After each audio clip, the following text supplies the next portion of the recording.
Test, test. Sawadi.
Aloha kakahiaka and sawadi kako. Welcome to the WASSP committee meeting of Monday, September 22nd. It's 9:01. And thank you all for taking the time out to attend this morning's meeting. I'm Shane Senensi, your committee chair. And as a reminder for members of the public to please silence all cell phones or any noise-making devices. Thank you. Members, in accordance with the Sunshine Law, if you are not in the council chamber, please identify by name who, if anyone, is in the room, vehicle, or workspace with you today, and minors do not need to be identified. Also, please see the last page of the agenda for information on meeting connectivity. Joining us today, we have Committee Vice Chair Gabe Johnson. Aloha and sawadi. Saudi Chair, council members, committee members, there's no testifiers here at the Lanai District Office. I'm alone on my side of the office with my sleeping dog, so beg your pardon if you hear someone snoring, it's definitely not me. Mahalo, Chair. Snoring, welcome. Okay, also, Member Cook is excused for today's meeting. Also joining us online is Pro Tem Tasha Kama, Aloha kakahiaka, and sawadi. Aloha kakahiaka, Chair, and sawadi to everyone. I'm in my workspace by myself, but I have two adults in the adjoining room next door. So just FYI, Chair. Okay. Thank you. Thank you for joining us. Joining us from the chamber floors this morning, we have Council Chair Alice Lee. Aloha and sawadi. Aloha Chair, Sawadi, and that's from the country of Thailand. And we know we have great Thai food here on Maui, so when you go to the Thai Me Up or the other food trucks, you can say Sawadi. Thank you, Chair. Also joining us this morning from the council floor, we have Council Member Tamara Paulton. Aloha kakahiaka. Aloha kakahiaka and sawadi kako. Also joining us online from Molokai Nui Hina, we have Member Kiani Rollins Fernandez. Aloha kakahiaka. Aloha kakahiaka kako. I'm Molokai Nui Hina. I am at my private residence here alone, and there are currently no testifiers at the Molokai District Office. And Chair Lee just made me very hungry, mentioning a food truck that I love to get pad thai from. Thank you for joining us.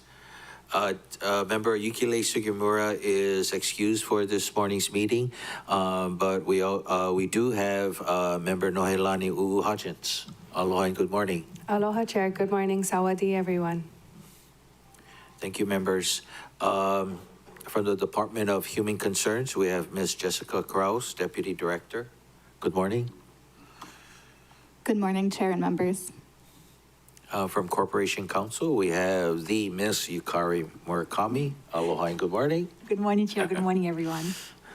Our committee staff members, Ms. Criselda Paranata, Ms. Clarissa McDonald, Ms. Tiare Del Castillo, Ms. Megan Moniz, Ms. Leigh Deneen, and Ms. Jean Pokipala. They're here also to help us conduct this morning's meeting. Aloha, good morning, and sawadi, everyone. Members, on today's agenda, we have one item, the overview on the Community Needs Assessment Survey 2025, WASSP 1, Parent 13. And without objection, I'll be designating Mr. David Pettinger. He's the Senior Partner of Anthology Research Marketing Group as a resource under Rule 18A of the Rules of the Council because of his expertise on the Community Need Assessments Survey. Any objections? No objections. Okay, thank you, members. Staff, do we have anyone to provide testimony this morning? We have no one signed up to testify. One person is signed up. JC, are you going to testify? Okay, walk slow and then I'll speak to the, let's begin with public testimony. Oral testimony via phone or video conference will be accepted. In accordance with the Sunshine Law, testimony can occur at the beginning of the meeting but cannot be limited to the start of the meeting. Chair will receive oral testimony for agenda items at the beginning of the meeting as the item is called up on the agenda. Testifiers wanting to provide video or audio testimony should sign up in the chamber, join the online meeting via the Teams link, or call in to the phone number noted on today's agenda. For individuals wishing to testify via Teams, please raise your hand by clicking on the Raise Your Hand button. And for those calling in, please follow the prompts via phone, *5 to raise and lower your hand, and *6 to mute and unmute. Staff will add names to the testifier list in the order testifiers sign up or raise their hands in. And for those on Teams, staff will lower your hand once your name is added. Staff will then enable your microphone and video call and call the name you're logged in under or the last 4 digits of your phone number when it's your time to testify. Okay, oral testimony is limited to 3 minutes for today's item. And please ensure that your name appears in Microsoft Teams as the name you prefer to be referred to, or anonymous if you wish to testify anonymous. Once you're done testifying, you can always go on to Akaku Channel 53, Facebook Live, or mauicounty.us/agendas. Again, mahalo for your cooperation, and staff. Our first testifier, Mr. J.C. Law. Aloha and good morning. Aloha kakahiaka, aloha kako, and kako, and aloha akaku. So I got a short chance to look at the presentation. It looks pretty good from, I guess that's from the Human Concerns Office over there across the street.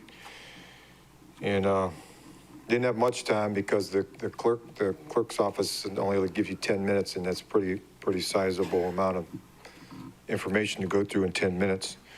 But I did catch the table of contents, and it was I looked at the part 37 on page 2,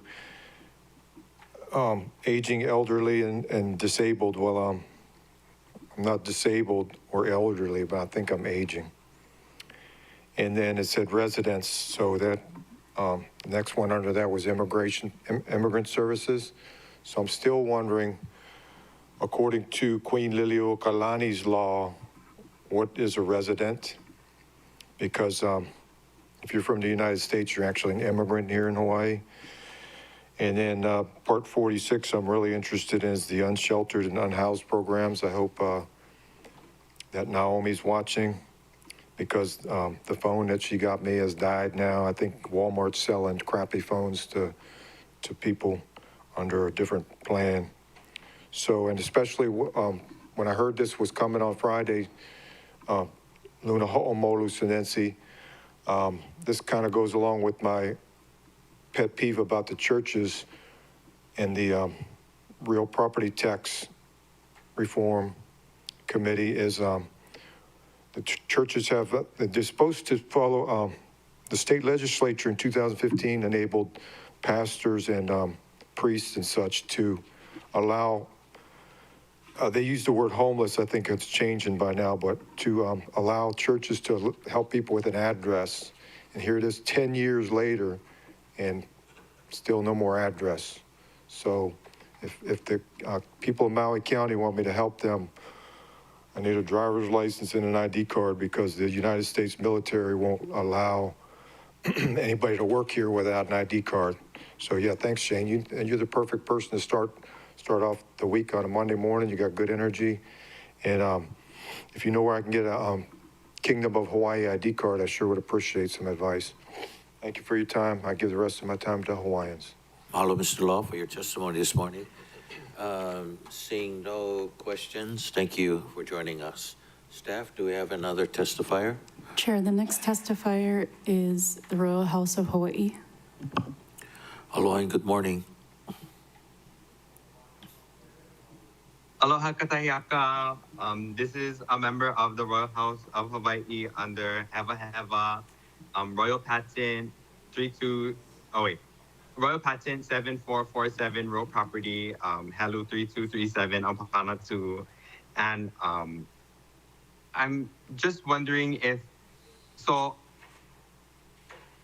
is this like, what kind of like thing is this for, may I ask? Like, is this for like tourism or something or whatever? Like, are the descendants of all the lands being contacted like the heirs and the descendants of the royal patents, royal properties, because the royal patents are allodial titles, as you all should know, and um, forever connected with Kamehameha III's constitution, forever, no matter what. And it supersedes anything trying to undermine them, and it's being ignored. Currently, in everyone's TMKs, a lot of TMKs are being changed right now, and um, the legal info is currently being erased. Why is it being erased still from this? Because every single land in Hawaii is royal patented, allodial titled, and none of the descendants have been contacted yet. Like, for example, me and many other descendants, or every single Hawaiian anyway. Um, and um, and please fix the legal info, because it's getting changed and it's supposed to show the royal patent and land commission award. Oh, is that time? Oh, okay. Mahalo. Mahalo for your testimony. Members, any questions for our testifier this morning? Seeing none, thank you for your testimony. Staff? Chair, the next testifier is the royal descendant. Oh, sorry. I don't know though. It's not showing. Aloha.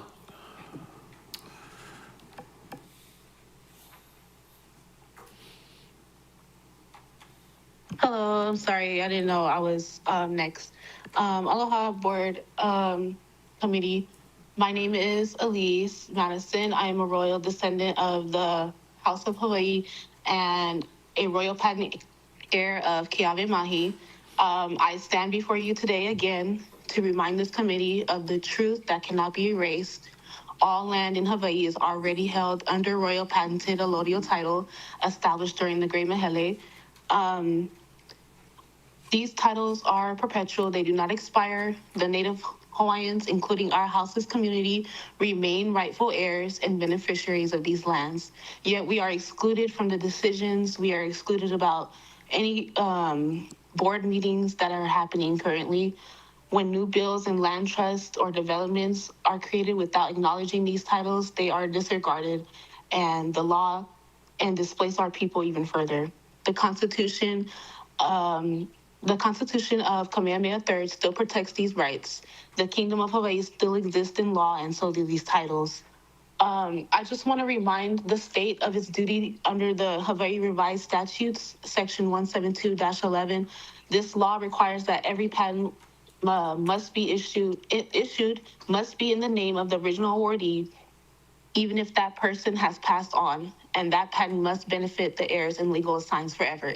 In other words, the rights of descendants can never be ignored or erased. But the state has failed to carry out this duty. Heirs are not being contacted. Records are hidden away instead of shared. Our people are left houseless in their own homeland while others profit off of the INA. I urge this committee to act now, release the land documents, notify the rightful heirs, and recognize the framework that has already existed. We keep getting no response from that issue in itself of the patents being held in the state archives. But I really think that the state can just mail these patents to each individual. But instead, we have to continue to create a struggle, and you have to go dive in yourself when the state can literally give it to you, and it's just their options, and we have to wait and leave it up to you guys at this point. But yeah, I just urge the committee to act now and release the land documents, notify the rightful heirs, and in honor of the law, honor the truth and return the dignity to our people. Mahalo. Mahalo, Ms. Elise, for your testimony this morning. Members, any questions for Elise? Seeing none, thank you for your testimony. Staff? There is no one left to testify. Would you like to do last call? Sure. Or we'll just keep it open to after the presentation? I'm sorry for this one. We'll close the beginning. Okay. If somebody would like to testify in the chamber, please let the staff know, or on Microsoft Teams, please raise your hand. This is the final call. 3, 2, 1. Chair, it appears that no one wishes to testify. Okay. Members will now proceed with our first only item that we have today. Chair. Yes. The Royal House of Kiawe raised their hand again. Maybe there was somebody else with them. Oh, And okay. I don't know if they want to testify after the presentation, since we just closed testimony. Elise, you already testified, but do you have anyone else to testify on the item with you?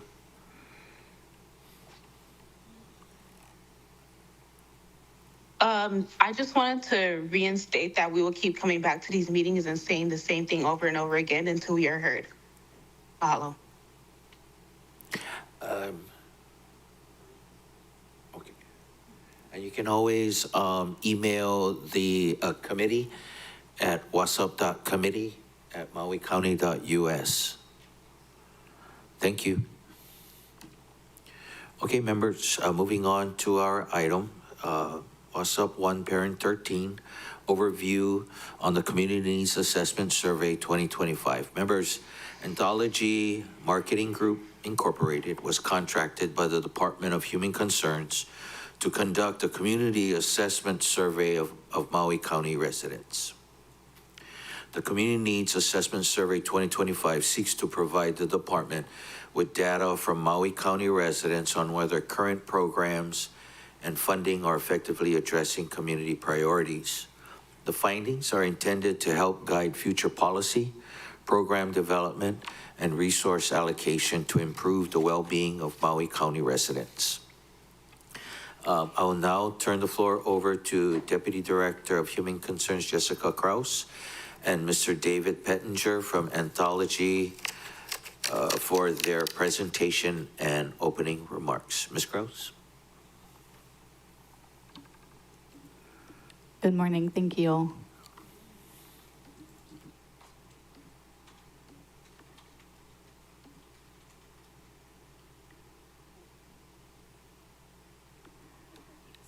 Nothing like a little technical difficulty to start off a Monday, right? Always happens.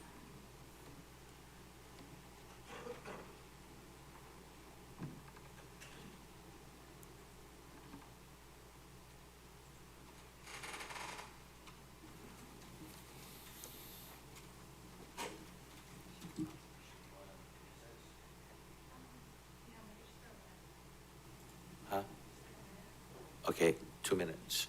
Okay, members, we'll take a quick 2-minute break for technology issues.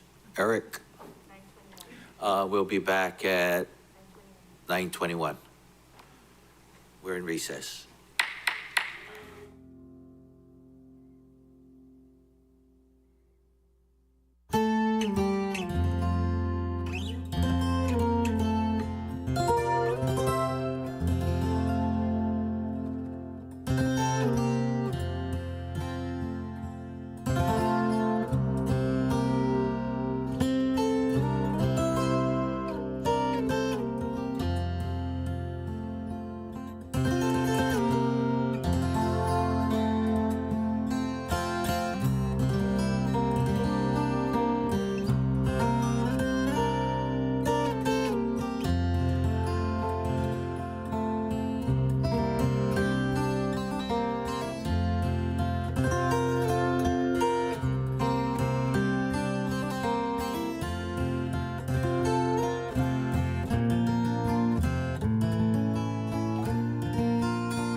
WASSP committee meeting of Monday, September 22nd, 2025. Please come back to order. It is 9:22. Mahalo members for that quick tech break.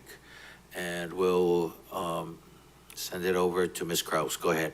Excellent. Thank you so much, Chair. So this morning, I'm going to go over the Community Needs Assessment Survey that was completed earlier this year. What we'll be talking about today is a quick background of the assessment itself, the timeline for it, what we were hoping to achieve out of it. Then I'll share a little bit about some of the significant findings that we learned through this process, as well as some of the next steps. It's also a pleasure to have Mr. Pettinger online with me. He's graciously given us an hour of his time this morning to be available until 10 to help answer any questions that the members may have about how the data was collected or analyzed too. The RFP was issued originally in April 2023. Anthology Marketing Group, Inc. was selected to be the entity to conduct this work for us. The contract was initiated in June 2023, but the work was postponed as a result of the fires that took place in August. The work resumed in fall 2024. This was actually one of the first projects I got to step in and assist with when I started, so this is a nice moment for me to be here to share as well. And then the report was finalized in May of this year.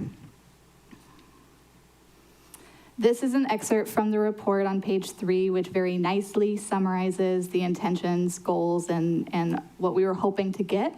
So just to read it for anyone listening, the primary purpose of this research was to gain a comprehensive understanding of the current human service needs and priorities from the perspective of Maui County residents. This assessment aims to provide the DHC with crucial data to evaluate whether existing programs and funding structures are effectively addressing community needs, to inform future policies, programs, and grant-making decisions, and to guide the overall work of its divisions in supporting the social well-being of Maui County's citizens.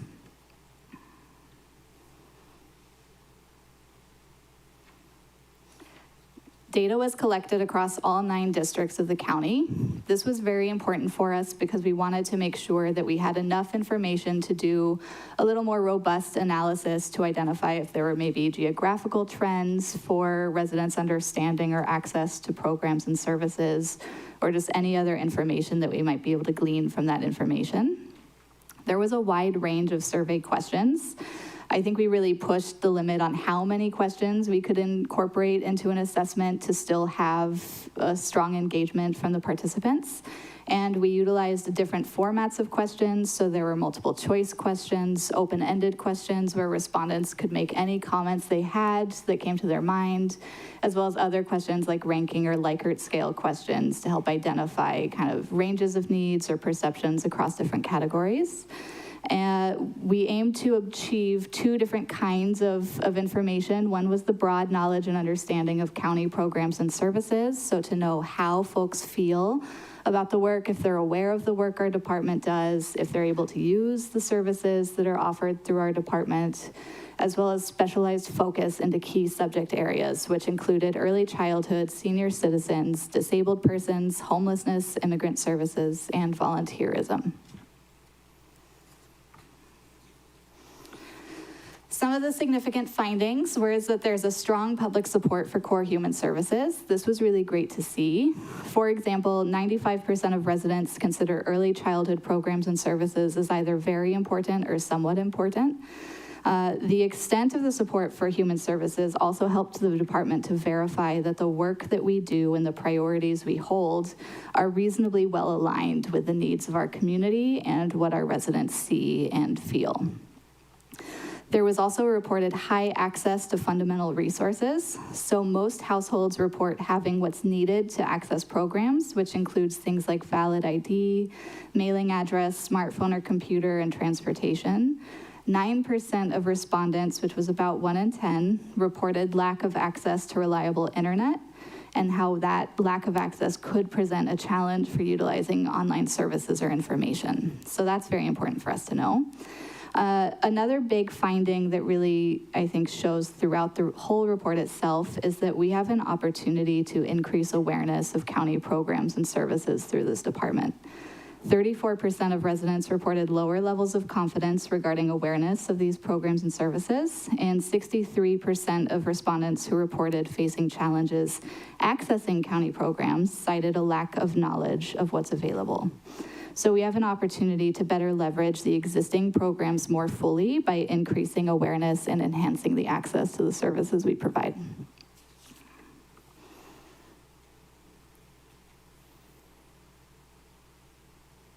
All right, and then for some next steps, we have already started to operationalize the findings from this report.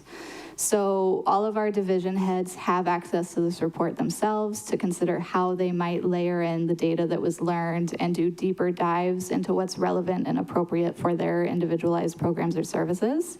A couple of examples of this include our grant management division recently held an invitation period for the fiscal year 27 and fiscal year 28 grant cycle through our department.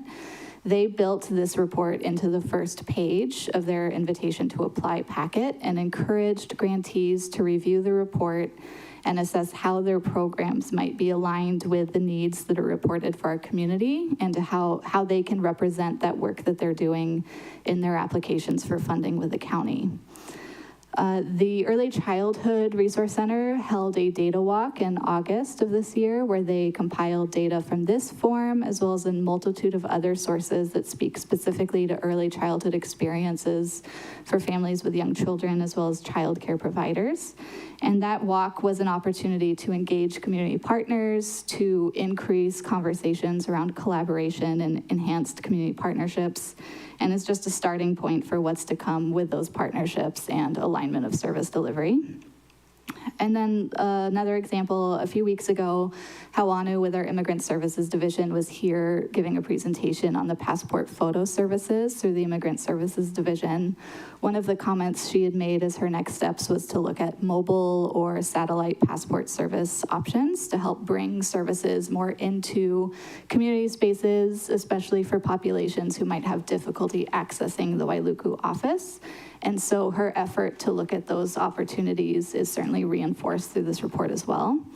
And additionally, at my level, I'm looking on how we can increase the public awareness of programs and services across the department. And I've had meetings and discussions with folks from our mayor's office, managing director's office, and communications staff to make sure we're structuring everything appropriately and moving forward to increase the engagement and awareness of those services accordingly.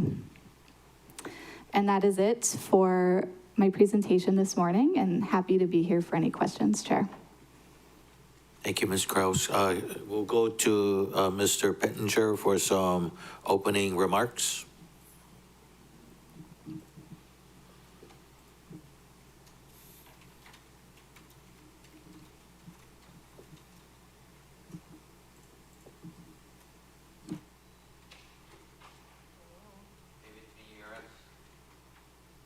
David, can you hear us? Oh, he can't.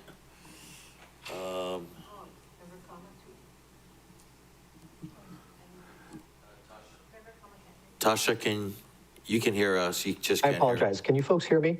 Yes, we can hear you now. I cannot hear you. I can hear you. Oh, there but we are. I'm not in the chambers. I'm at my home. Could you hear me, Councilmember Rollins? Or could you hear the presentation that was being shared? No. Oh, okay. I didn't even know that we started the meeting. I was waiting for the chair to call the meeting to order. It wasn't just me. Oh, good. Oh, it looks Apologies. like Johnson was also waiting. I just saw him turn on his video too. So we couldn't hear. I didn't know anything was happening until Mr.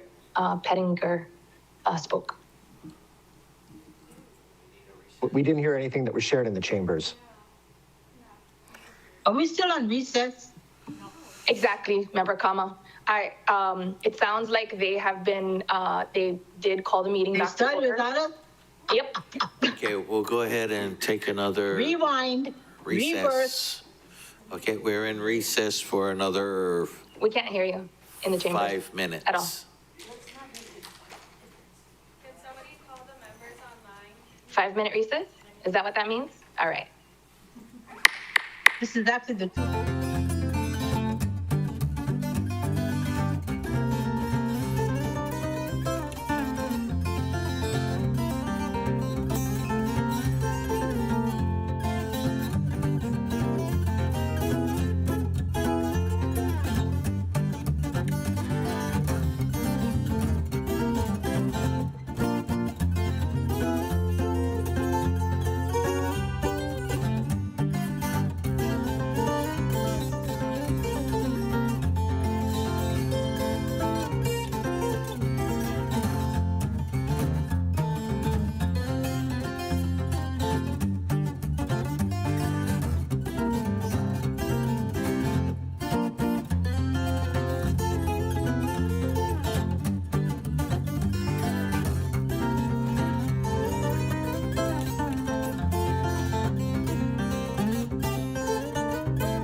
the WASSP committee meeting of Monday, September 22nd, please come back to order. It's 9:39 a.m. Members, is everyone able to hear me this time around? Okay, thank you for your patience.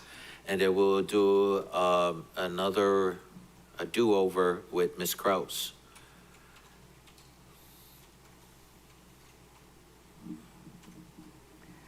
Okay, excellent. Good morning.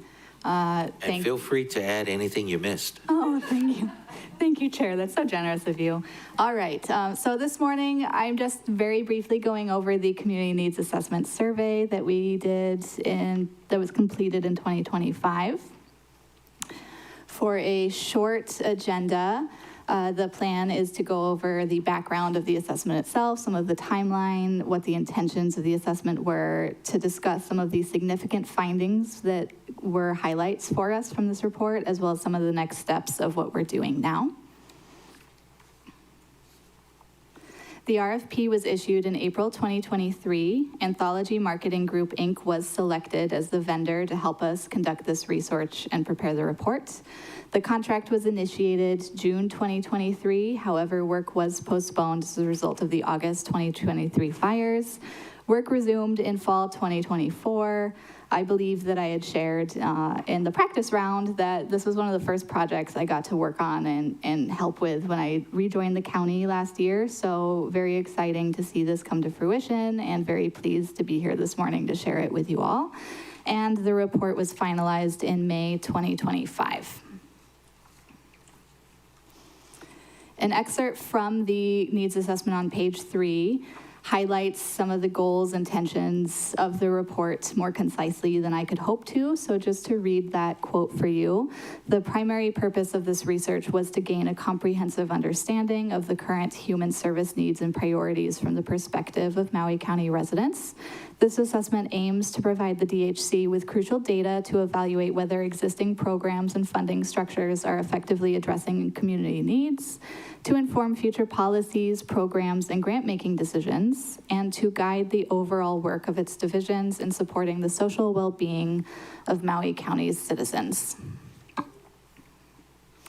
Data was collected across all 9 districts of the county. This was very valuable for us because we wanted to understand if there were maybe geographical trends that might arise regarding people's perceptions of programs, as well as the availability of programs, or whether or not folks in different regions identified specific needs relating to any certain population issue. We also included a range of survey questions. So the survey itself was formatted to include a variety of types of questions, which included things such as multiple choice questions, open-ended questions where people could share any responses or suggestions that came to their minds, as well as ranking questions or Likert scale questions to help compare across categories as well. And then survey questions included a broad knowledge and understanding of county programs and services to get the big picture, as well as specialized focus into key subject areas, which included early childhood, senior citizens, disabled persons, homelessness, immigrant services, and volunteerism. Significant findings included that there is strong public support for core human services. For example, 95% of residents consider early childhood programs and services as either very important or somewhat important. And the extent of support for human services verifies that the department priorities have been reasonably well aligned with the needs and interests of our community. So it's very validating to see that a lot of the work we do is responding to some of those needs. And while there's always more work that can be done, at least we're on the right track. The report also showed that there's high access to fundamental resources. So most households report having what's needed to access programs. So things like valid ID, a mailing address, smartphone or computer, and transportation. 9% of respondents, which is about 1 in 10, reported a lack of access to reliable internet. And so this could present a challenge for utilizing online services or information. And it's certainly important for us to be aware of that. Another finding was that we do have an opportunity to increase awareness of county programs. 34% of residents reported lower levels of confidence regarding awareness of county programs and services. 63% of respondents who reported facing challenges accessing county programs cited a lack of knowledge of what's available. So we do have that opportunity to better leverage the existing programs more fully by increasing awareness and enhancing access. For our next steps, we're already working to operationalize the findings. So all of our division heads have access to this data, and they're working to incorporate it in the ways that are most responsive to the needs of their individual divisions and programs. A couple of examples of this include the Grant Management Division fiscal year 27 and fiscal year 28 grant cycle. The department recently hosted an invitation to apply period to invite community members to apply for grants from the department for these upcoming 2 fiscal years. And they built this report into their invitation to apply packet and really encouraged nonprofit partners or community members who were interested in seeking county funds to review the needs assessment and to ensure that what they're applying for is aligned in some way with what the needs are for our community, and to be able to demonstrate that through their application. Additionally, our Early Childhood Resource Center hosted a data walk in early August where they compiled data from this assessment as well as other sources to create more comprehensive profile snapshots of what it's like for families with young children, the number of child care programs that exist in the county, some of the challenges that folks who work with or live with young children experience. And that data walk was used to help invite stronger community partnerships, ensure service delivery alignment moving forward. And the work for that is really beginning with the data walk, not ending there. And then lastly, as an example, our Immigrant Services Division staff was here a few weeks ago, and she shared one of her interests is looking at providing mobile or satellite passport services to help bring the services that is so in high demand now from their office into more rural areas of the community, or even just into specific events where access for folks attending might not be readily available otherwise. And then additionally, overall, our department's looking at increasing public awareness of programs and services. So I myself have had meetings or conversations with other folks from the administration and especially the communications team to make sure that we're doing what we can to help advertise or showcase the important programs or services that are made available through our department to reach a wider audience. And that is the presentation. Thank you so much, Chair. Mahalo, Ms. Kraus, for your presentation. Next, members will go over to Mr. Pettinger for some opening comments. David? Thank you, Chair. Good morning, everyone. I just want to say thank you, first of all, for the opportunity for our team to assist with this project. Doing a large-scale survey across Maui County is really something that I think is incredibly valuable for getting resident perspectives. A 900 sample size survey, a scientific random sample survey of 900 or more residents is pretty significant. And so I think it's something to be proud of. And the ability to look at different regions with different levels of specificity really provides additional value. And you'll see in the report, we did a number of comparisons by region to be able to understand what differences there are by perceptions in each area. This is a survey of residents based on their perceptions. And so for each individual resident who participated in this, perception is reality. And that's something to keep in mind. And looking at how the results of this survey compare with existing programs and policies and services can help to identify gaps and see where the opportunities are to expand either awareness or reach of those programs. So I'm happy to answer questions here. I just wanted to say thank you, and happy to go into any level of detail on the survey or methodology. Mahalo. Thank you, Mr. Pettinger. And members, I think he's here for just another 10 minutes or so. Then he has to take off. Staff will go to testimony next. Chair, there's currently no one else left to sign up to testify. If someone would like to testify in the chamber.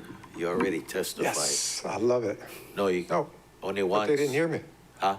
I don't think, County, did you hear me the first time? I think she did. I don't know. In the beginning of the meeting, yes. Yes. Okay, well, I give the rest of my time to the Hawaiians. Yeah, but you can always access our website Thank you. If somebody would like to testify in the chamber, please let the staff know, or on Microsoft Teams, please raise your hand. This is final call. 3, 2, 1. Chair, it appears that no one wishes to testify. Okay, members, any objections to closing public testimony at this time? No objections. Okay. Chair Lee, did you have a question? Yes, for Mr. Pettinger. Have you done similar types of studies for other counties? And were the results similar? Thank you for the question. We've been operating in Hawaii. We're based in Honolulu. We've been operating in Hawaii since 1995. So we've done probably hundreds of scientific quantitative studies like this. We've done work in Maui County, in the county of Hawaii, and on Oahu, but not quite similar to this. We've done quality of life studies. We've done other resident perception studies on issues that are important to the community. But I can't say that there's an exact apples to apples comparison with this study that would allow for that comparison to take place. Okay, I let's actually say, am not aware of could any. you go over our top 5 issues, and is it the same statewide, pretty much? Certainly the issues that we see in surveys across the state are centered on housing, first and foremost, affordable housing, access to housing, cost of housing. After that, it's homelessness, which is kind of a tangential issue, and cost of living and the effects of inflation are all things that we see pretty consistently in both the research that we do and the things that we review that other institutions are doing among Hawaii residents. I think that the issues on Maui County are a bit more acute given the Lahaina fires and given a number of issues that the county has been facing over time, just based on what we're seeing in the research that we're doing. Have you come across any good solutions? You know, I will stick to the research findings from this study. I think every study identifies different solutions, and so I will not opine on what the solutions are to any of those issues. Okay, thank you. Mahalo, Chair Thank Lee. you. Members, normally we'll just go down the line, but however, since David is just here for a little bit, if you have any questions for him, I see Member Paulton, and then I'll go to Vice Chair Johnson. Thank you, Chair. Thank you, Mr. Pettinger. I'm on page 49 of your results, and it's talking about additional programs and services needed for the unhoused, unsheltered populations. And I was wondering if there was any more detail, like affordable housing solutions. Like everybody has a different opinion of what affordable is. Like, is there any specifications? And then, you know, anecdotally, we hear a lot about like managed encampments, but that didn't show up at all, it looks like, except for temporary shelters. Or is it something different, like wording? Like, what's the difference between a permanent housing solution and an affordable housing solution? That's a very good question, and I'm sorry, thank you very much for the question. Those responses were captured in open-ended questions that were asked of respondents, and so we actually wrote down verbatim what they shared with us, and then we categorized those responses into those categories that allowed us to put some numbers against the results. We do have the verbatim results that we can, of course, share with the Department of Human Concerns that might give a little bit more color to some of the ideas that were shared. Really, we wanted to try to quantify those ideas in the report, which is why you see them in those broader categories. And the scope of the RFP was just the survey, no analysis of what to do based on the survey results? We did not include in our scope recommendations on what to do based on the survey results. I think Deputy Director Kraus went through the objectives of the survey, which we understood really to inform program development and resource allocation. And so that was where we put our focus. Thank you. Thank you, Chair. I'll yield. Okay, mahalo, Member Paulton. We'll go to Committee Vice Chair Johnson for your 3 minutes. Thank you, Chair. Thank you, Chair. Good morning, Mr. Pettinger. Thank you for joining us today. Appreciate the data you've given us today. You know, I live on Lanai, and we have some uniqueness here that maybe you can speak to because, you know, the uniqueness of Lanai, we don't have the resources, and the building out of these resources would cost money and property that is, you know, 98% of the island is owned by a billionaire. So we have such a small area to work with. Women can't give birth on the island of Lanai still, you know, and that's been going on forever. So there we have massive holes, massive gaps in our services for our people. So when you said you guys went around, and maybe you can speak on that, on like the uniqueness of everybody's different in these, you know, in this county. Sure, I'm happy to start maybe in answering your question with the methodology of the survey, because we did try to give every opportunity, or an opportunity to every resident of Maui County, and a resident meaning a full-time resident of the county. We wanted to give everybody an opportunity to be selected to participate in this survey. That doesn't mean we contacted every single person in the county. That means that we developed sample frames that allowed us to randomly select contacts that gave everybody an equal shot to participate in this. And so we wanted to make sure that we gave everybody that opportunity as part of a scientific survey methodology. Sure. When it comes to Lanai, there are certainly unique elements of responses that we see from residents of Lanai. And throughout the report, there are highlighted different areas where Lanai residents either see increased priority on certain issues, or they see higher levels of don't know, meaning that they're not aware or they aren't able to consider certain questions. And so Maui County is very unique, obviously, in having 3 different islands with different communities that all have specific needs. And we tried our best to capture that uniqueness in this report. I don't have time to go through every finding related to that, but certainly we did highlight those differences throughout. You know, when we were working on the affordable housing project on Lanai, the administration didn't pass it.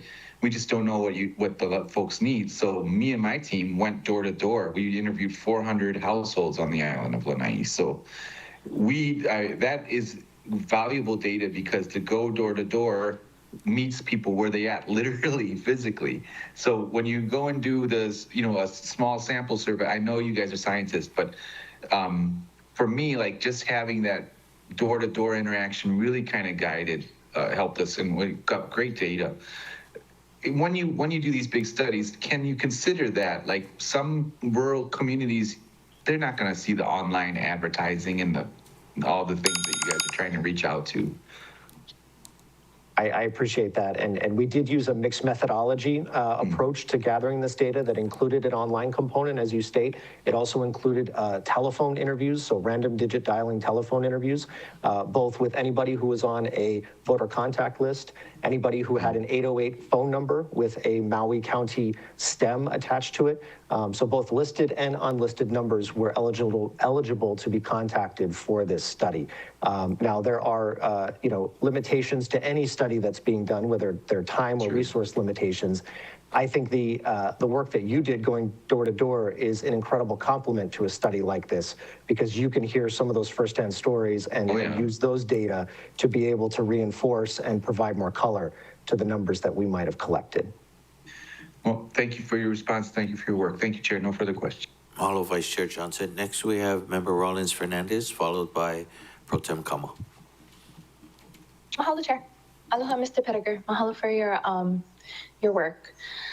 So I'm looking at just the raw data from the results of the survey that's at the end of the report. And it seems like, and I don't, it sounds like you were or at least the demographics were trying to be as random, I guess, or try to reach as many people as possible. And it showed like 1% refusal, but 44% of those surveyed were 65 or older. The median, sorry, the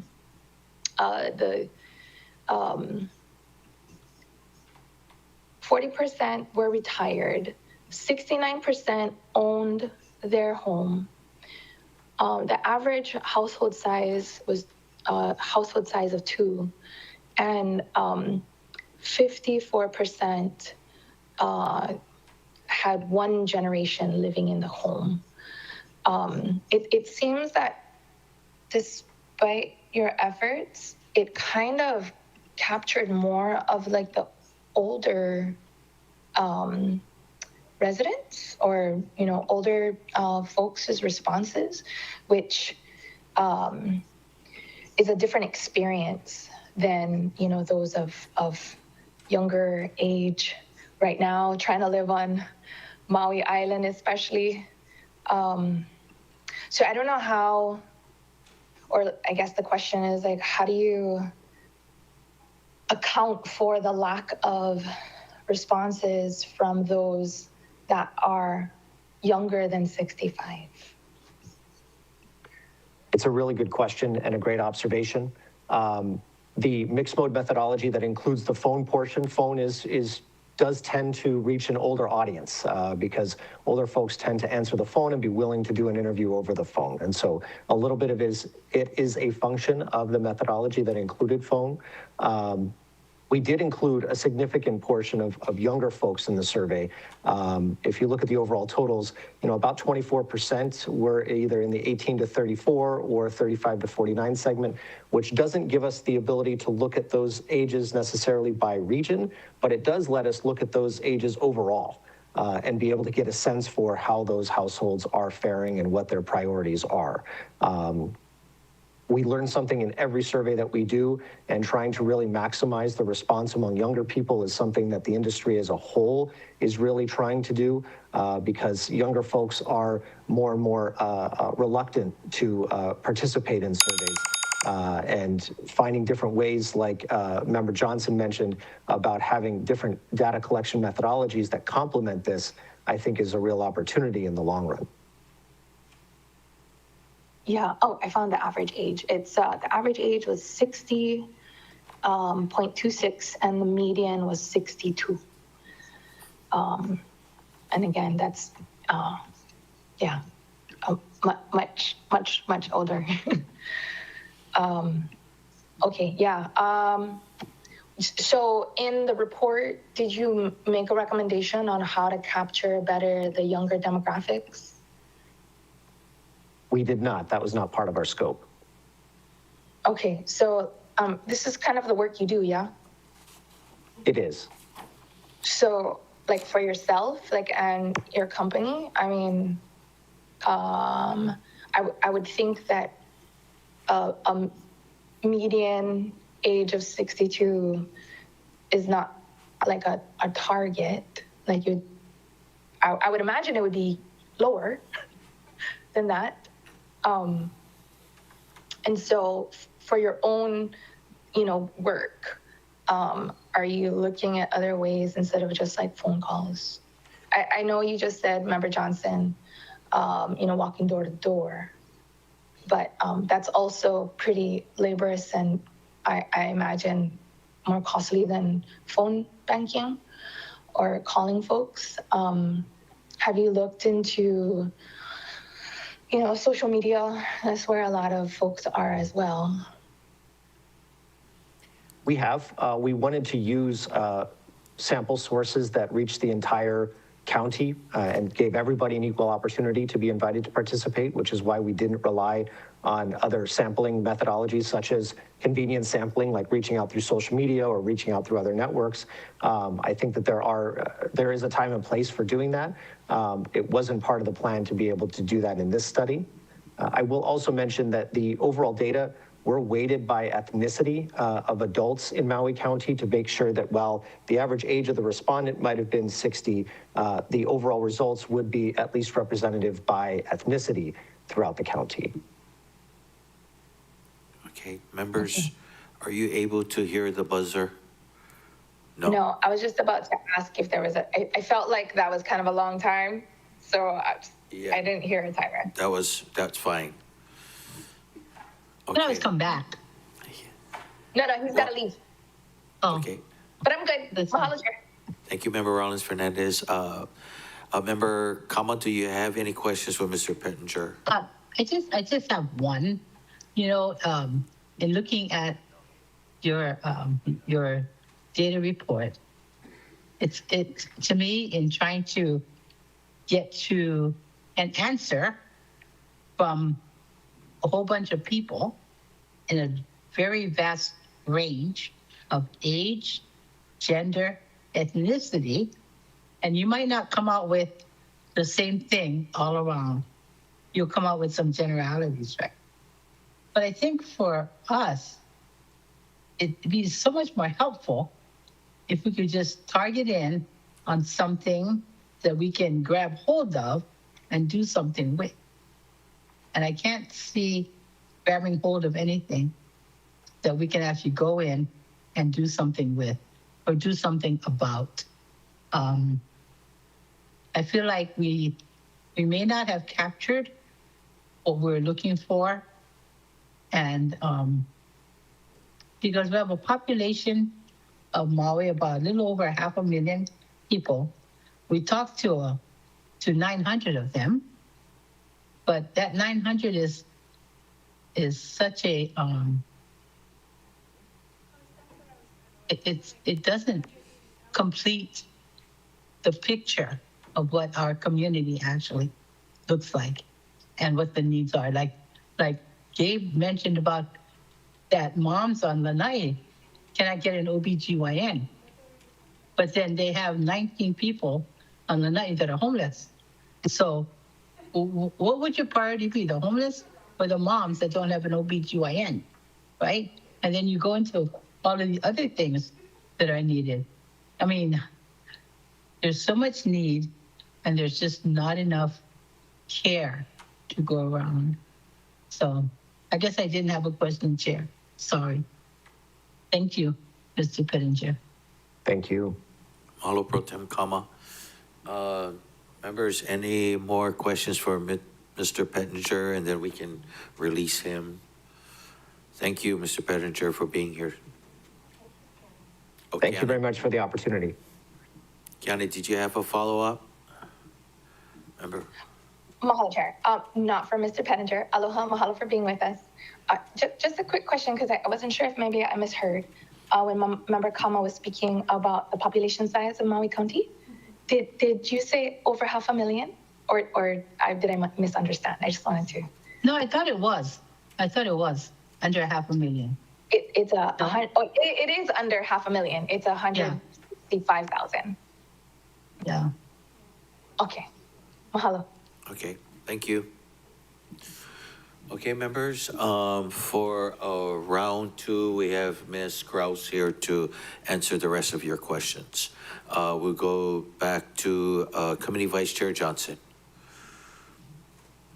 Thank you, Chair. You know, this is a timely topic because we had a constituent come to our Lanai District office in regards to her son, who's now an adult, and he has a disability. And the structure we have, the system we have on Lanai can help kids with disabilities if you're in the school system. But once you're an adult, we don't have hardly any services over here for folks like that. Ms. Kraus, is there, you know, that's just one example of how we might have a system for you some of the time, but once you're an adult, that system goes away, right? And I think there's a meeting coming up here with Department of Health on September 30th. Are you aware of that, Ms. Kraus? I think that those are my questions, is that really, how are we going to help those folks who kind of age out of the systems that we have right now? And then are you working with Department of Health, or is there any coordination? And those are my questions right now. Thank you, Chair. Thank you, Chair. Thank you, Member Johnson, for that question. You are right that accessing services, folks have different experiences as kids versus adults in accessing services, especially for those who might experience disabilities. There is a number of different initiatives that the department has been involved with over the years to help increase access to those services. I wasn't aware of that meeting on the 30th, but I'll do some research to find it, and if I'm available to attend, I certainly will be happy to learn more about what else is out there. The department does have the Council on Persons with Disabilities, which is a volunteer board and commission. They do a lot of great work to help increase access to services, to help increase alignment across providers, increase awareness. And that council is supported through all members of our population, especially those most vulnerable. So I'll just jump in here. One of the biggest, so of course we have all the problems that everybody else has. We're not unique in that. But what we are unique in is that, again, 98% is owned by a billionaire on Lanai. So there isn't like a space that like an office space where an Alcoholics Anonymous meeting can happen, or services from the state can come here and have a room or an office that conduct help that can help my community here. It's layered on not just the fact that we're remote, but where do they go when they come and give services? Do they got to stay in the hotel? That's a huge cost for these folks that are giving services. I try to let them use my office as much as I can. And as the administration, please take me up on that offer. It still stands, but those are some of the real uniqueness. I heard my time, but I just wanted to put that out there. Thank you, Chair. Ms. Gross, you're okay? All right. Next, we have Member Polton, followed by Chair Lee. Thank you, Chair. I guess my question is, hearing what Mr. Pettinger had said, that it's weighted towards the 60-plus age group. And for me, I guess I thought centrally, Office of Aging helps pretty good. But maybe not the rural areas. But, the people that have a lot of the biggest needs are not as old, and right now, and they don't have time even to fill out a survey.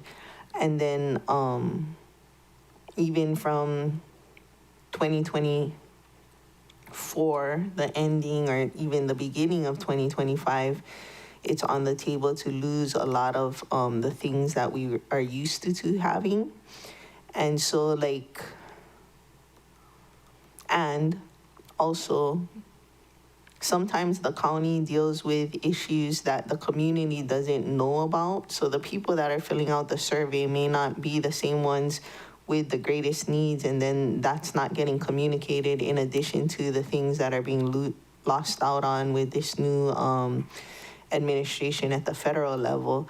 And so how then do you incorporate what this survey, which is a little bit dated, if we lose a bunch of services federally, and then that affects state, and then also taking into effect that, the young families probably weren't reached because of time or whatever, as well as the older population. So how do you adjust the response to community needs in light of those things going on? Thank you, Chair. Thank you, Member Paulton, for that question. I think the best answer I can give you is that for us, this needs assessment is it's a check-in. It's a way to take the pulse of what folks from our community are saying they see and they experience. And it's also a starting point for where we go next. So divisions in our department do more specialized data and research depending on the nature of their program. So for example, Office on Aging does a 4-year plan on aging. And so that's an ongoing process to have more deeper, more specialized data for the populations that they serve and the needs that are identified. The Office on Aging is a recipient of a number of federally funded programs that help sustain services in our community for our kupuna. So they're certainly very well aware of any changes that are happening federally. And then, although some of the responses might have been skewed, there's also a lot of data in this assessment that shows us that the awareness, where the awareness is stronger than we may have realized, or where there may be more opportunity to lean into that and to increase the awareness across the board.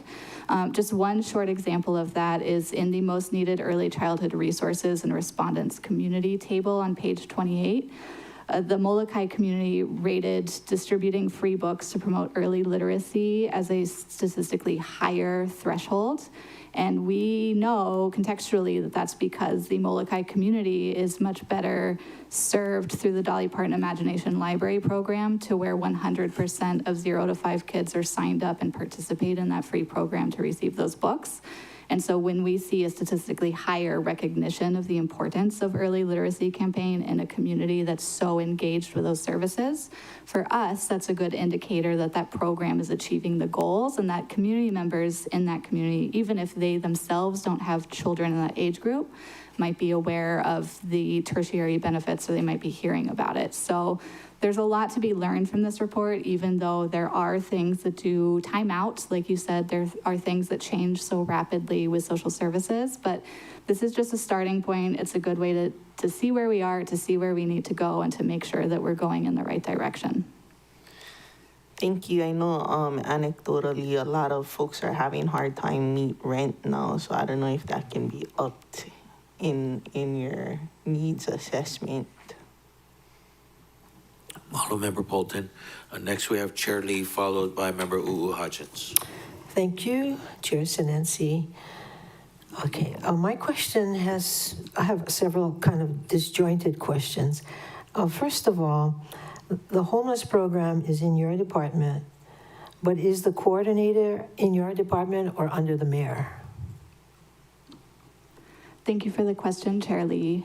So I believe you're referring to Ms. Crozier as the coordinator. She is based out of the mayor's office, not in our department. Okay. I'm sure you have a good reason for that, but that's kind of strange because one person versus a department with a number of resources assigned to that particular issue is a little different. Unless she has a crew that is with her in the mayor's office. Does she have other people working with her? Not that I'm aware of. Okay, that's kind of odd, one person. Now, some of the main issues were affordable housing, one, which really is not your concern anymore, luckily. And then, but you do have the homeless issue. High cost of living is not necessarily your problem. So some of the other issues, of course, are, but on the homeless front,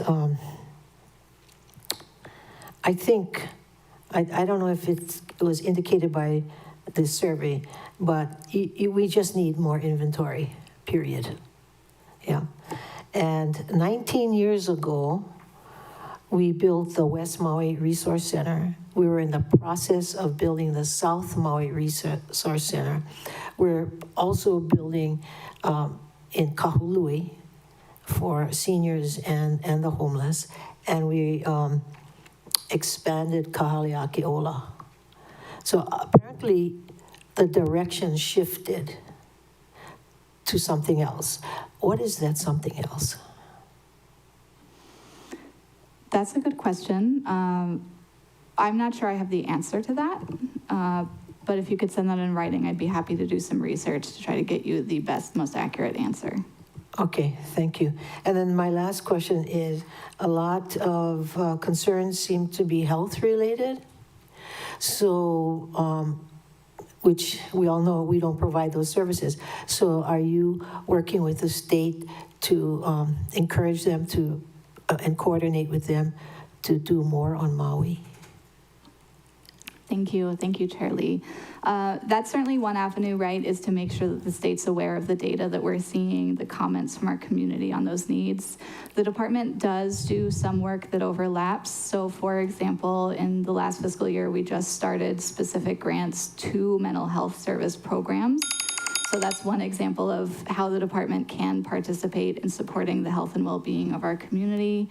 And then some other areas also have crossover, right? So some programs that do receive funding provide substance abuse treatment services through us, in addition to some of their other fund sources. So just to make sure that we understand where the needs are identified. Okay, Chair, can I have one follow-up question? Go ahead, Chair. Okay, thank you. Since you brought that up, what happened to Kokua Services? Did somebody else take over for them? mental health? Because that's the biggest area that we're lacking in.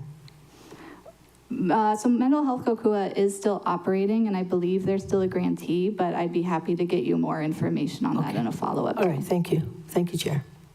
Mahalo, Chair Lee. Next, we have Member Hutchins, followed by Pro Tem Kama. Thank you, Chair. And thank you for your presentation twice. You did a good job on both times.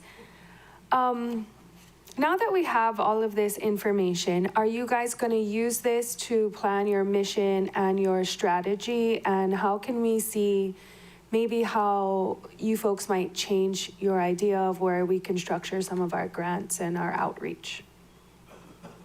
Thank you for that question. So yes, a big part of our intention with this is to use it to help drive our strategy.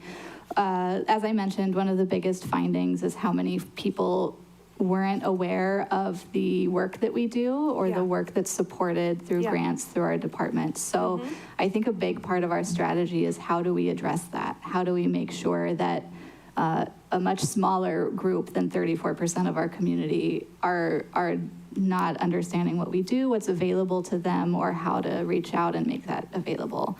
I was talking with folks in the county who said, oh, I didn't know you guys do that too. And so, you know, just lots of opportunity there to increase awareness and understanding, lots of opportunity to dig into how are we conveying the work that we do. And if folks in our community aren't reaching the services, especially if this study did trend towards a little more older response, how many of those folks would benefit from programs that are offered through the Office on Aging or Kaunoa Senior Services too, right? If they're already in the age group, not necessarily aware of what's available. So for us, I think a big part of our strategy is how do we reach those folks and do a better job of that. And then I think in terms of the grants, one, making sure that the people who want to apply for funds with our department understand what we're paying attention to and what questions we're asking to solicit community input, and then to review and vet those. So that invitation to apply did close. I believe we got right around 100 applications from agencies who are requesting programmatic support for the next 2 fiscal years. So we'll be reviewing, the review's already started actually, of all of those proposals and assessing where they fall on meeting needs too. Okay, thank you. Chair, if I can ask this question on behalf of your area, on page 25, it says 93% of the East Maui residents need access to early childhood programs. So when we have people come and apply for grants, can we prioritize based on the survey and their responses and, you know, get HANA the childhood programs, early childhood programs they clearly very much need? Thank you for that question. So when the applicants applied and submitted their grant proposals, grants that were relevant to a specific division with our department are involved in the review and verification of that work. So for example, grants that related to early childhood programs are being reviewed by our early childhood resource coordinator. So should there be an applicant who came in proposing to do work in a certain area, they are aware of this data to help flag and identify that potential priority.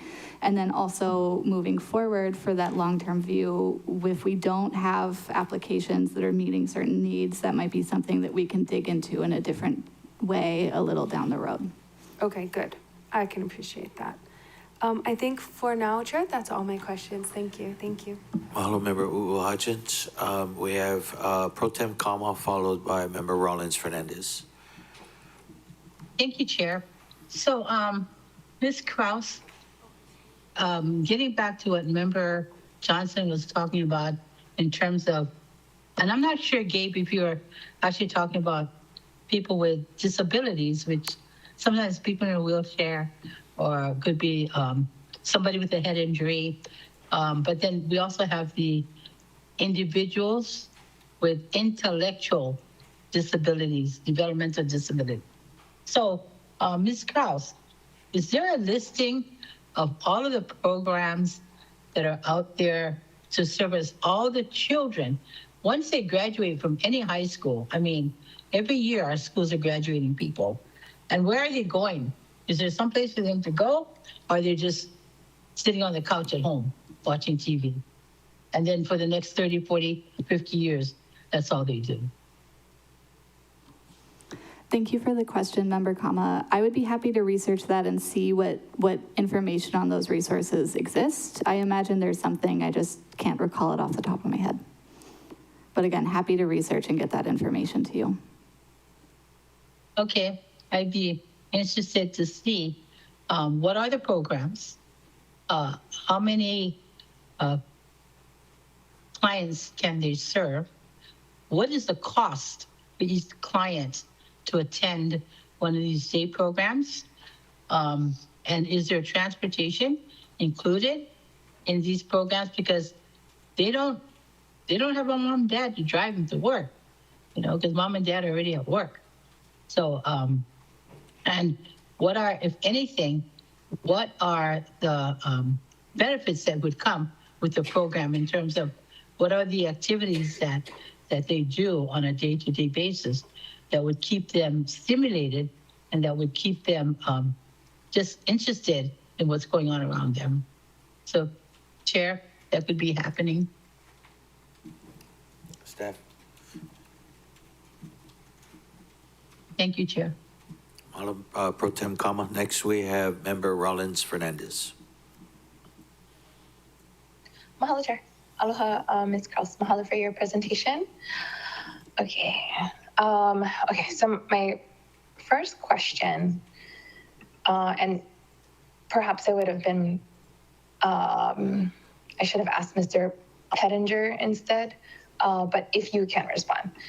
So since the age group with the higher responses are not, well, it's hard to say how much of it is, like, if they're a household of two, retired, 62, how many of them are, taking care of children age folks? And so I was just wondering, like, I know Mr. Pettinger said that, that one's perception is their reality, which I agree with, but how much of that is like more speculation versus, like a lived experience of like taking care of like children and stuff? Or like how would you try to distinguish, or like it doesn't matter for your purposes? Thank you, Member Rollins. So I mentioned the Early Childhood Resource Center did that in-depth data walk. Some of the additional data sources they pulled in had to do with multi-generational households where there might be a grandparent caring for a young child as part of that makeup and other things. So I don't know that I can speak to the first part of your question about the aspect of that perception and reality and any bias that might exist in those perceptions, but I can say that for our purposes, this is a piece of a puzzle that helps us operate in a framework to have a stronger understanding of our community, and also helps us identify what other questions we have to look for, other data sources to pull in to help us flesh out that framework more thoroughly. Mahalo for that response. And then my next question is regarding, oh shucks, I don't know what page it's on, but the survey asking how do people get their information or hear about county services, and the top rated method is word of mouth, and Coconut Wireless is very strong on Molokai. And so in exploring different opportunities to, spread the word about county services and, making, folks' needs known. How are you using, or trying to get the word out more, since word of mouth is the most effective? Like, for example, on Molokai, we have like the rural health, which a lot of our seniors love. And so they see care providers, and sorry, Chair, I did hear the timer,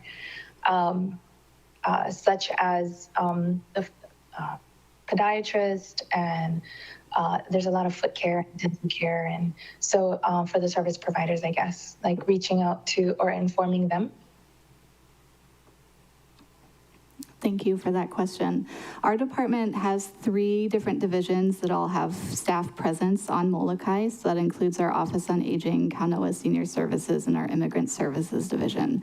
So we do work through those divisions to help increase communication about different services or opportunities that are relevant. And we also try to work through other networks that might be relating to maybe early childhood or other services that are housed in our department too.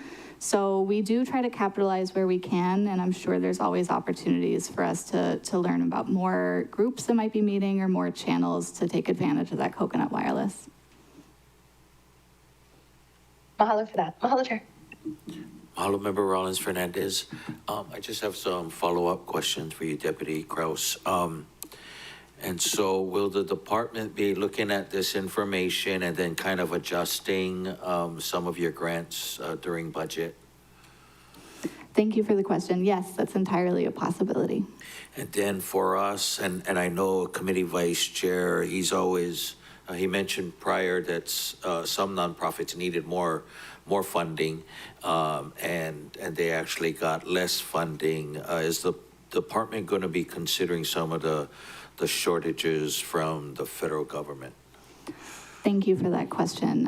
So just to clarify, with our last fiscal year, we didn't necessarily recommend funding that met all of the asks that came in, but our department also didn't recommend to cut any programs from what they had previously received. So that's just an important framework of distinction.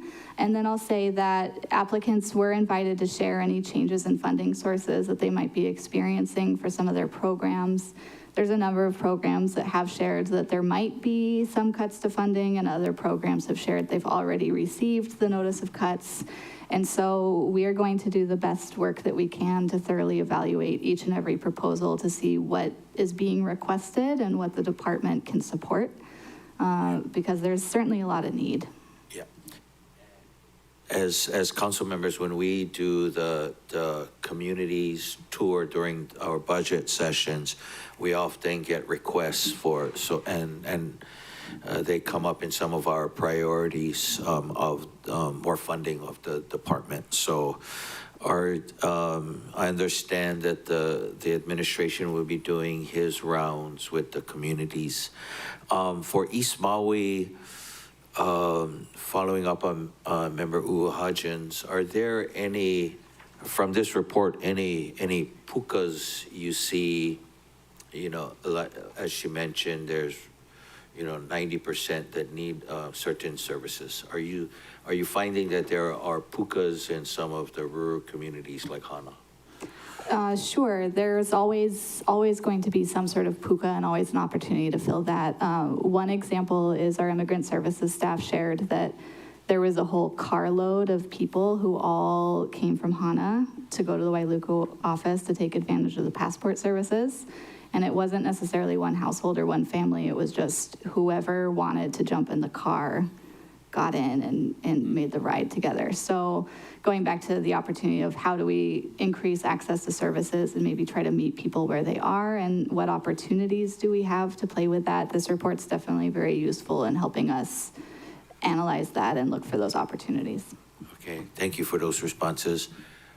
Members, it's 10:30. Any need to take a quick bio break, or you want to just do another round?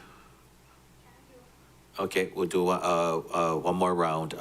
Committee Vice Chair Johnson, go ahead. Thank you, Chair. Thank you, Deputy Director Kraus, for responding to a lot of our questions. That early childhood education chart really emphasizes the importance of taking care of our keiki. I'm looking at a budget priority for free childcare for county workers for a couple reasons, as you know, the empty positions being one, and just taking care of our keiki being another. Would your department support a program like that?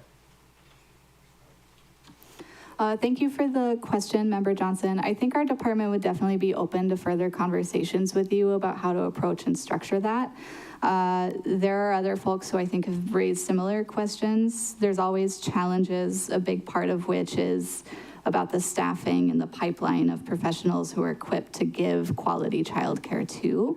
And so it's not only about availability of spaces, but it's also about who's available to provide the care. And so, again, I'd say we're open to having those conversations with you to explore that. Okay.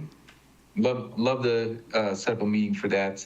I think overall, moving forward, this data does show the PUCAs, does show the needs. So is your department open to increasing the funding for our nonprofits? Because we don't want to operate from a position of scarcity. We know our communities are hurting. The stacking of trauma within our community, it's getting out of hand. So if we could use our strength, which is our funding, to help those nonprofits meet those goals that we share with them. So is your department open to expanding the funding for our nonprofits in this upcoming budget? Thank you, Member Johnson. I will say that our department is certainly open to reviewing and having open conversations about where the needs are and what our opportunities are to meet them. We do have an obligation to cooperate and follow the mayor's guidelines or the budget team's guidelines for how we design and propose our budget. So in as much as we are complying with the guidelines that are given to us, yes, we're certainly open to looking at that. Thank you, Deputy Director, for your response. You know, we need a champion for some of these issues, and your department is set up to have some champions for that. So thank you for your response. Thank you, Chair. Mahalo, Vice Chair Johnson. Next, we have Member Kama, followed by Member Paulton. Thank you, Chair. I just wanted to, again,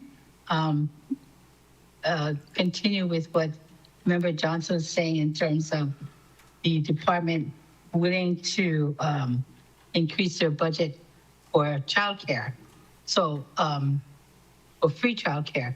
But you know, it's just not childcare. I think it's adult care. Everybody our age is looking at parents and taking care of them, and having to go to work too. So I think sometimes when you look at the broad area from 0 to 99, I think you're going to see all of that in between. So is that, again, and I did hear response, Ms. Krause, to Councilmember Johnson, but is that another item that could be looked at within your purview? Ms. Krause. Thank you for the question. Yes, elderly services such as maybe adult daycare or other programmatic services like that are looked at through our department, and we do work to support them. And then I'll just add, this sort of addresses your question as well as Mr. Johnson's, is that sometimes there might be state-supported initiatives or subsidies that are underutilized too. And so we work through our staff at the appropriate divisions to try to advocate for ways to increase the access to those services to make sure that the resources that are already on the table can be better utilized and deployed here in our community. So I just wanted to make mention that, you know, we have programs like the Arc of Maui, Easter Seals, Lokelani Ohana, La'akea, and these are all programs that adults with disabilities can attend and, you know, have activities during the day. But one of these programs is not going to go to the fair because they don't have enough staffing to be able to take all of the kids to the fair that's coming up.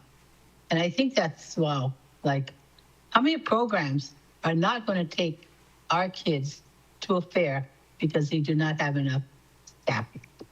And that's just like, wow.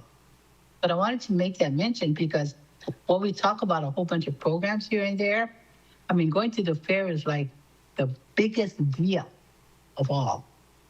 And then our kids with IDD aren't able to go because there's not enough staff to chaperone.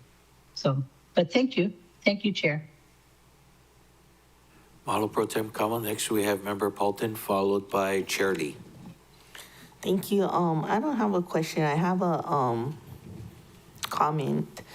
I feel like the numbers for West Maui are a lot lower than they are in reality, and possibly it's because people have paperwork fatigue over the last couple of years. But like, you know, we don't have the number of preschools we had prior to 2023. I only know of really like 2. All the childcare in-home providers, I don't really know of that much. People are just having to take care of their own ohana kind rather than be able to take them to an unknown provider as much. Rent is obviously a problem. Like, adult daycare is supposed to start in my office. I don't know when it will be, but people ask me all the time. So I guess that would be my comment, is that the numbers for West Maui are very low. I don't know if it's because people didn't have time to participate, or the majority of our population is living in other areas, and so their input is being taken in other districts. But I would encourage the administration to add 20% or something to everything in West Maui, because I don't feel like we had accurate representation of the current needs and the struggle of living in West Maui with significantly less services than we had 2 years ago. Okay, Mahalo Member Paulton. Chair Lee?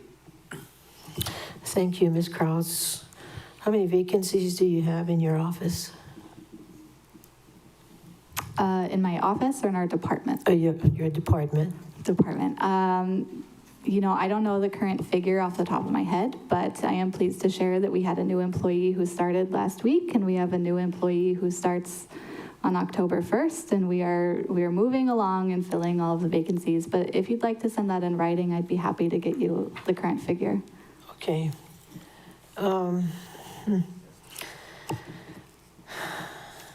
I was just going to say that I think the council, as we get ready for the budget, when it's our turn, would be happy to support all, if not most, of your requests for additional services. But we need to know if you can fill your vacancies. That is really important. So you need to know the number off the top of your head, okay? The other thing is some areas I see that really needs attention would be more public education, expediting delivery of grants, and increased state health services. So just know that the council is ready and willing to help you as long as you put some formal plans together and fill the vacancies, and we'll be right there with you. Thank you. Mahalo, Chair Lee. Next, we have no questions. Okay. Member Rollins Fernandez.